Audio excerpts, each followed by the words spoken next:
El primer ministro de Israel, Benjamín Netanyahu, dice que no puede haber un alto al fuego permanente hasta que Hamás sea destruido. Esto luego de que el viernes Estados Unidos presentara como una propuesta israelí un plan de paz que Hamás ha recibido positivamente. Con esto comenzamos. Los saluda Silvia Cabrera desde Berlín. Titulares. Israel atenúa las esperanzas de paz en Gaza y afirma que proseguirá la guerra hasta alcanzar todos sus objetivos. Ministros de ultraderecha de Israel amenazan con renunciar si avanza la tregua con Hamás, esto después de que Joe Biden presentara la propuesta como israelí. El presidente de El Salvador, Nayib Bukele, tomó posesión este sábado de su segundo mandato. En febrero fue reelegido con el 86% de los votos gracias a su alta popularidad por su política de mano dura contra el crimen organizado y las pandillas.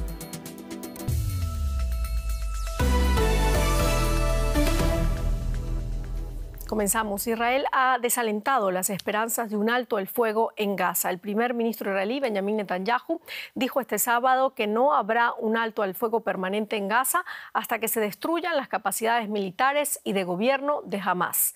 Estas declaraciones llegan un día después de que el presidente estadounidense Joe Biden anunciara un plan israelí de un alto el fuego de 6 semanas. El líder de la oposición israelí, Yair Lapid, pide a Netanyahu que selle la propuesta de paz de Biden, mientras Hamás ha respondido positivamente al plan. Nuevo fin de semana y nueva manifestación en Tel Aviv para presionar al primer ministro Benjamín Netanyahu a poner fin a la guerra en Gaza y hacer que regresen los rehenes. Los manifestantes también pidieron que Israel acepte la propuesta de alto el fuego anunciada el viernes por el presidente estadounidense Joe Biden y que comprende 3 fases. En la primera, Israel se retiraría de las zonas pobladas de Gaza y parte de los rehenes de Hamás serían canjeados por cientos de presos palestinos. Además, se reanudaría la entrega de ayuda humanitaria. En la segunda fase, Hamás liberaría a los restantes rehenes, mientras que las fuerzas israelíes se retirarían completamente de Gaza. En la tercera y última fase, se devolverían los cuerpos de los rehenes muertos y se comenzaría con la reconstrucción de Gaza. La propuesta es una noticia esperanzadora para las familias que se refugian en el campamento gazatí de Deir al-Balah tras huir de la ofensiva israelí sobre Rafah. La propuesta llega tarde, pero más vale tarde que nunca. Esperamos que Alá, el gobierno de los Estados Unidos y la Unión Europea sigan presionando a Israel para lograr un alto el fuego y salvar a los niños y las mujeres de Gaza, porque la mayoría de los mártires de la franja son niños y mujeres. Apoyaremos cualquier propuesta que nos permita regresar a nuestros hogares y reconstruir nuestras casas y que logre la liberación de nuestros hermanos detenidos. Todos nosotros la apoyamos y yo, como ciudadano, también apoyo esta propuesta. Sin embargo, la paz aún parece estar muy lejos. Netanyahu no considera la idea de un alto del fuego permanente e insiste en que su prioridad es destruir las capacidades militares de Hamás y liberar a los rehenes. Tras conocerse el plan de paz israelí, miles de personas salieron a la calle en Tel Aviv para exigir al gobierno aprobar esa propuesta. Maya Siminovich en Tel Aviv con más detalles. Maya, el primer ministro Benjamín Netanyahu dice que cualquier acuerdo debe incluir la eliminación de Hamás por medios militares. ¿Qué significa esto para las negociaciones? Significa que es todo muy confuso en realidad. Netanyahu efectivamente, según Biden anunció el plan, era un plan aprobado por Israel y es lo que dijo ayer, y efectivamente hasta hubo un comunicado lacónico, pero hubo un comunicado de la oficina de Netanyahu diciendo que estaba en el interés israelí liberar a todos los rehenes, y ahí ya señaló que sin parar la guerra. ¿Significa que no se puede uno nadar y secar la ropa? No se sabe, por eso parece ser que los rehenes, las familias de los rehenes y la sociedad israelí ha salido a manifestarse de manera multitudinaria, muy multitudinaria hoy para obligarle, para exigir que este plan se firme ya. Bueno, los familiares, como acabas de decir, de esos rehenes en Gaza exigen la aprobación inmediata del plan de paz. Al parecer es una de las manifestaciones más grandes que se han dado hasta ahora, ¿no? ¿A qué le temen los familiares? ¿Es posible que Israel ignore el anuncio del presidente Biden? se temen que es posible. Los críticos temen que eso sí es tan posible que lo ignore Netanyahu como que lo ignore Hamás. Ninguno de los dos ha dado ninguna certeza de que eso va a pasar.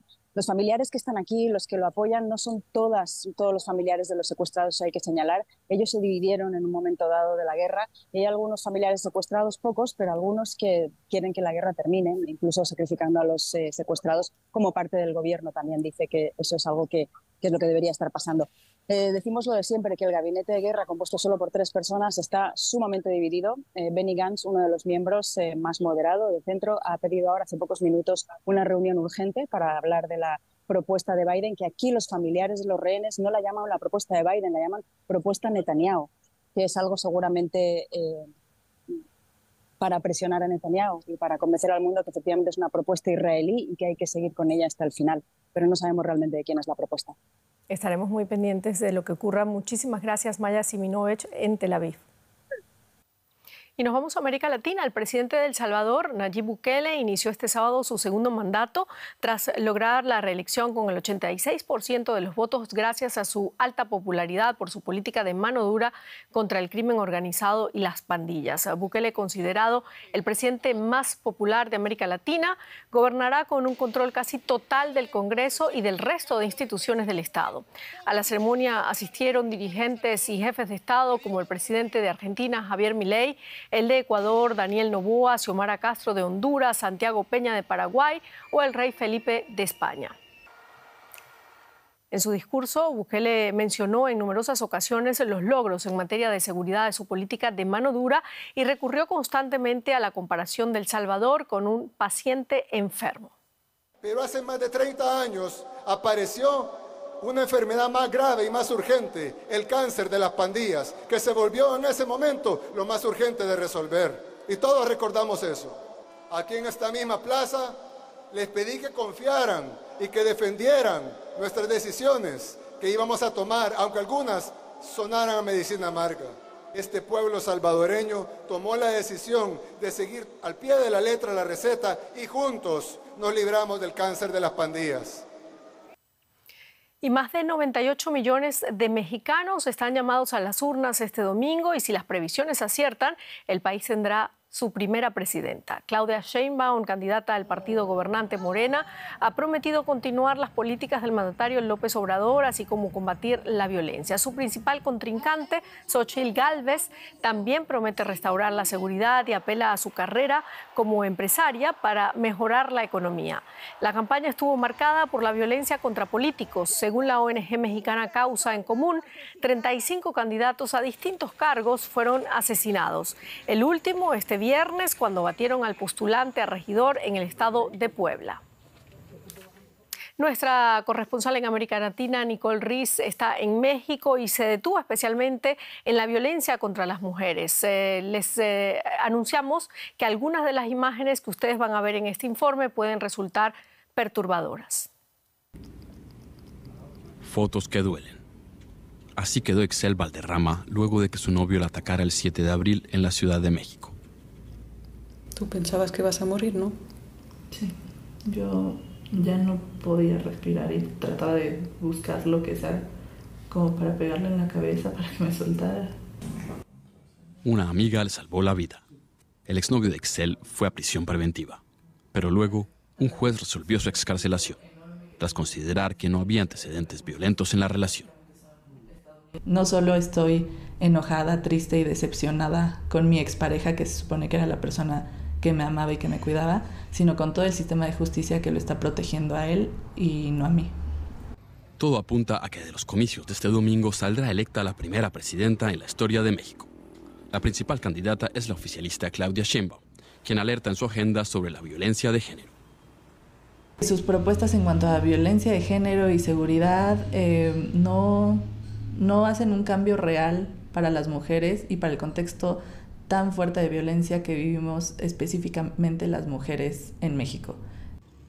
El país celebra elecciones con una tasa de impunidad que supera el 90%. Jorge Verástegui se convirtió en abogado luego de que su hermano y su sobrino desaparecieran hace 15 años. Son 2 de las 100.000 personas desaparecidas en México. Este es el cruel legado del crimen organizado que ningún gobierno logra erradicar.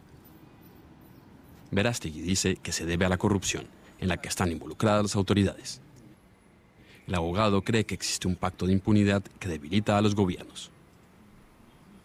El panorama sigue siendo muy desalentador porque quienes van o aspiran a llegar a la presidencia tienen que proteger a sus aliados políticos. Y la justicia me parece que es algo que nunca ha sido muy redituable en las elecciones. O sea, nadie creo que le apuesta a eso políticamente porque saben que es algo que no lo van a lograr cumplir.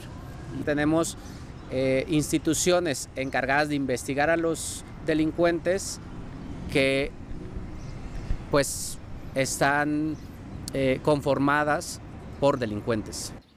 Jorge armó una campaña online para que los votantes que no saben a quién votar escriban el nombre de un desaparecido en la boleta. Pretende generar atención y que los desaparecidos sean recordados. Gracias a las reformas sociales, el presidente saliente López Obrador cuenta con un apoyo que podría ayudar a que su candidata, Sheinbaum, gane este domingo. La violencia y la inseguridad siguen siendo las principales preocupaciones de los mexicanos, asegura esta experta.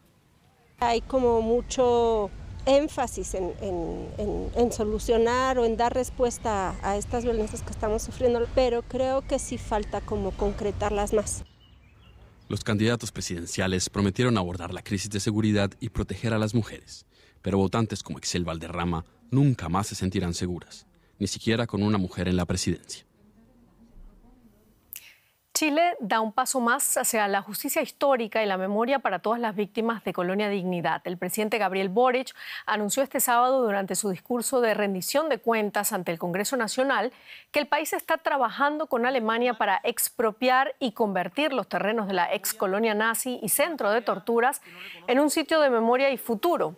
El asentamiento, fundado en 1961 por el ex militar nazi Paul Schäfer en la región de Maule, fue escenario durante décadas de abusos a centenares de colonos alemanes y se estima que más de 100 opositores de Augusto Pinochet fueron allí torturados y asesinados durante la dictadura militar. Los gobiernos de Chile y Alemania han estado trabajando para convertir un antiguo espacio de horror y muerte en un lugar de memoria y futuro.